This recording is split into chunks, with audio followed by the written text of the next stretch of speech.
Hello everyone, welcome to the Python list lecture. And let's briefly talk about what lists are. Lists are unordered sequence that can hold a variety of object types. So this can be an integer number, a floating point number, or even a string. And they use square bracket and commas to separate objects in the list. As you can see from this example right here, you can see we have 1, 2, 3, 4, 5, and any object type can actually go inside this square brackets.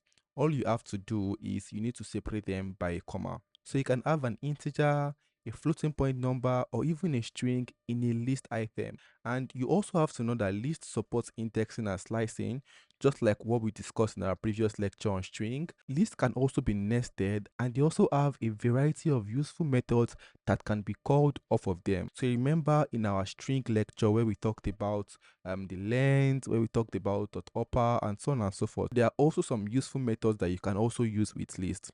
So with that being said, I'm going to jump right into my notebook right now so that we can get our ends dirty with lists. Alright guys, so I'm in my notebook right now, and earlier on, if you remember, we discussed about strings and we introduced the concept of sequence in Python. And lists can be thought of the most general version of sequence in Python, unlike strings that they are mutable, meaning that the elements in them can't be changed. But when it comes to list is pretty much versatile and you can go ahead to modify your element or your item in the list, alright? So with that being said, let's go ahead to look at some examples. So first thing first, we're going to look at how we can create a list. And to create a list, I'm going to have this variable right here. It's going to be named my list. And I'm going to say my underscore list, right, is equals to 1, 2, 3. Sorry, comma 2, comma 3. And if you notice here, I'm using a square bracket, an opening square bracket, and a closing square bracket.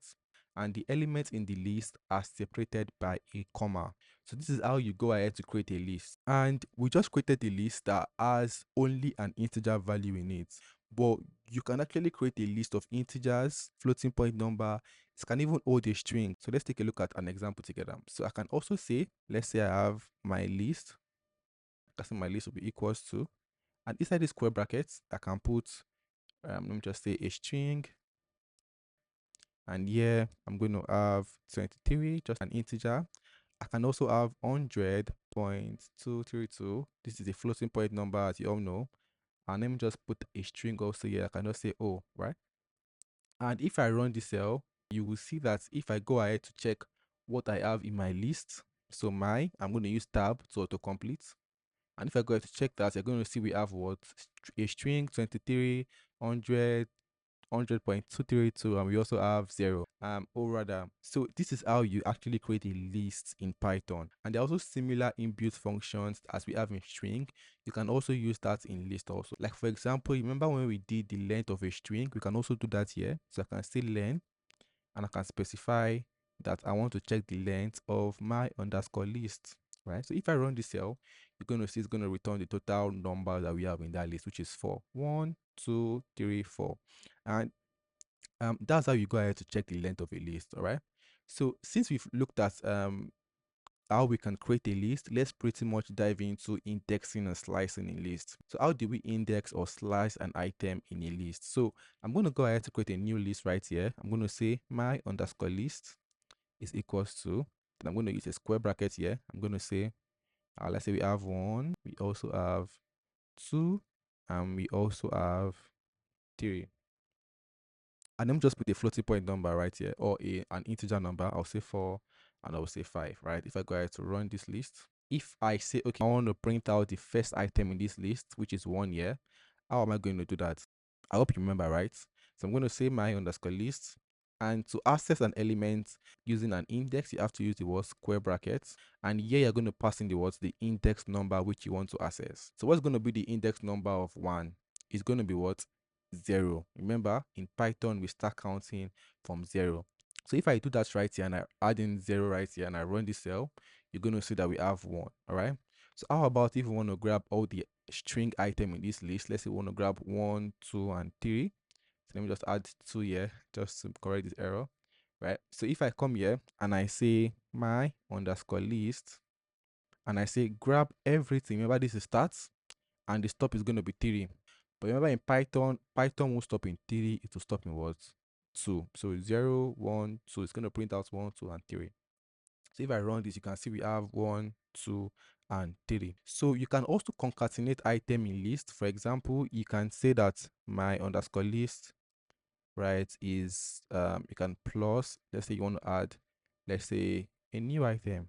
If you run this, right, sorry, I should have used a square bracket here, not a curly brace.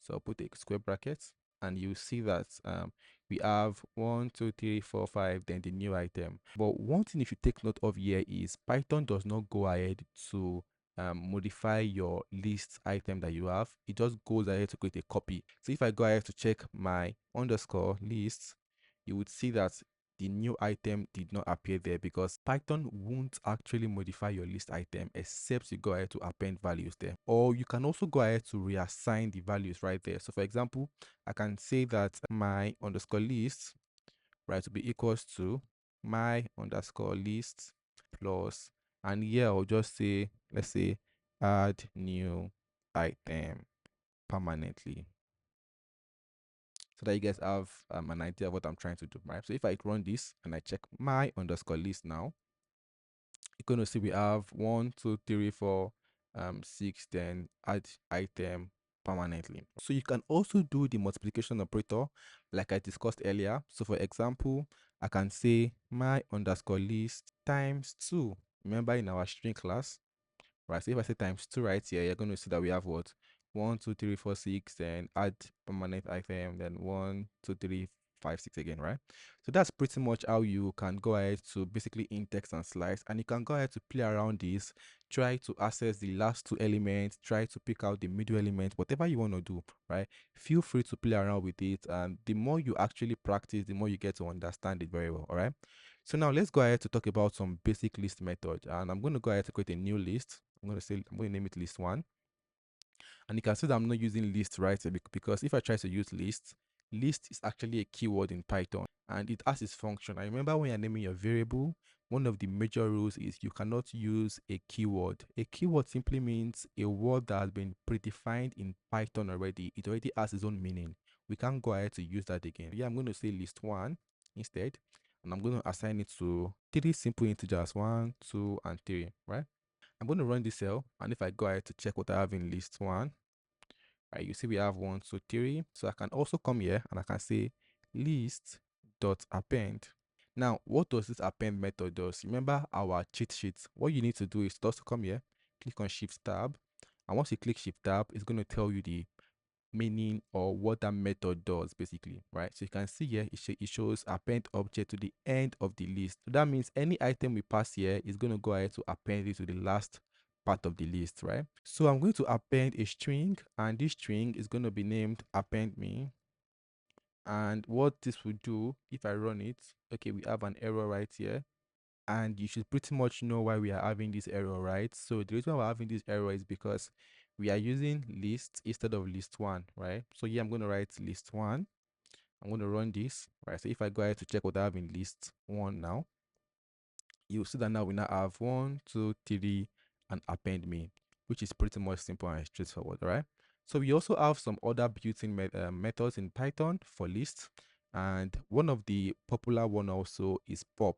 So if I say list 1.pop, and here, what is going to happen here, we don't know. So we can click on Shift Tab. Instead of doing a quick Google search, this would really also help just to fasten your work. So you can see what it does here. It removes and return item at index, right? So the default is last if you don't specify anything. So let's say we want to remove the first index, right? I'm going to say 0 right here. So you remember it said it removes and return. So that means it's going to actually remove it, then it's going to return the value. Maybe it's going to print out 1 that was removed or something. So let's see what happens. So you can see once I removed index 0, which is 1, it returned what? That 1 has been removed. And how do we confirm that? If we say list 1 right now, you will see that currently we don't have 1 again in our list item. But what you can do is you can also create a new variable and just store the new list item that you want to remove. So for example, I can say I want to store a new variable that's called popped underscore item, and I'll say is equals to list 1.pop. And remember, the default is what? The last item if I don't specify anything. So if I run this, pretty much what it does is it goes ahead to remove the last item, which is append me, and it assign it to this what's popped item. So if I go ahead to check what we have in popped item underscore item, you can see that we have what the append me, which really makes sense. So you should also take note that list indexing will return error if there is no element in that index, right? So for example, if I say I want to try to remove list one and I want to remove 100, remember we don't have a list that is up to 100, right? So we're going to get an index out of range error, list index out of range error. All right, so let's go ahead to create a new list and discuss some more methods that you should actually know about when it comes to list item, right?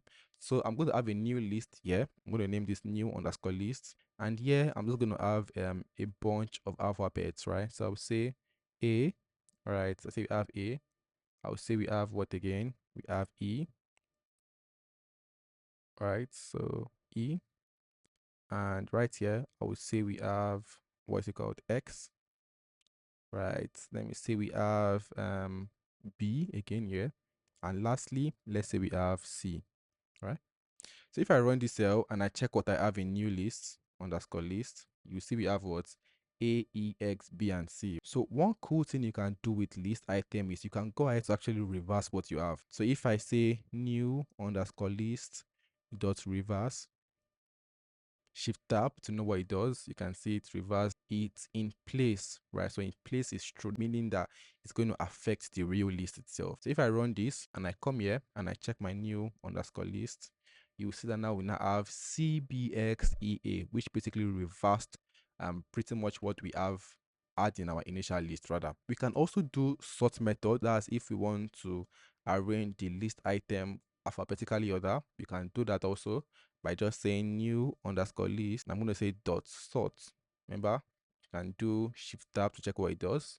And what it does is it sorts the list in ascending orders and return none. So now let's go ahead to run this. And if you go ahead to check my new list, you would see that pretty much we have A, B, C, E, then X, which is now arranged alphabetic order right now. All right. So now that we already know that in place, the last thing I would actually want to discuss with you guys is nested list. A great feature of Python data structure is that they support nesting. And what does this mean? This means that we can have data structures within data structures.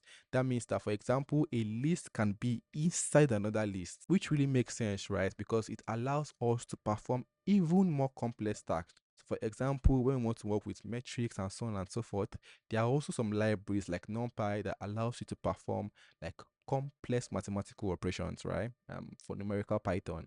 And if you also want to get notified when my NumPy Python course come out, please do well to follow up so that you're going to be notified when it comes out. So now let's go ahead to talk about nesting a list. So for example, I can have a new list here. So I'm going to say LST. I'm going to say LST underscore one. And I'm going to make this 1, 2, and 3, right? I'm going to have LST underscore 2 also, right? And I'm going to have what? 4, 5, and 6, right? And right here, I'm going to have LST3, LST underscore 3, and I'm going to be assigning it this, so you guessed that right, 7, 8, and 9. So now I can create a matrix, and I'll say my matrix is equals to, inside a list, then we have LST1, 1, right? We have LST again, or use tab to complete LST2. Then we have LST again, tab to complete, sorry, tab, and I'll put 3 right here. Right, so if I run this cell and I check in what we have in matrix now, you will see that now we now have a nested list item. We have this one list, right? We have this one list. We have another list inside, another list inside, and another list inside again. Let's try to access some items in this matrix right now. So I'm going to say my matrix, and right here, I'm going to say 0. What is going to happen here? It's going to actually take the first item, which is this one, and it's going to return that out for us. So let's go ahead to run this, and you can see down that we have 1, 2, and 3. So for example, if I want to grab 1 here, right, what am I going to do? I'm going to have to say matrix. Yeah, I'm going to say 0, and here I'm going to say 2. Sorry, 0 again, rather, because I'm grabbing this 1. So if I run this cell, you can see that we have 1. So that's pretty much it about matrix. You can actually explore. You can try to grab this 9. You can try to grab this 8 or 6. and you can play around with it, create more complex matrix, and try to get your hands dirty. But for now, we're going to be stopping here, and in our upcoming lecture, we're going to work with list in more advanced way, especially in your exercises. So do well to understand what I explained right here. Right? If you have any question, feel free to drop it in the comment section. We're always here to reply you. All right. So with that being said, that will be the end of list. And in our next lecture, we're going to talk about dictionaries. See you in the next lecture. Bye bye.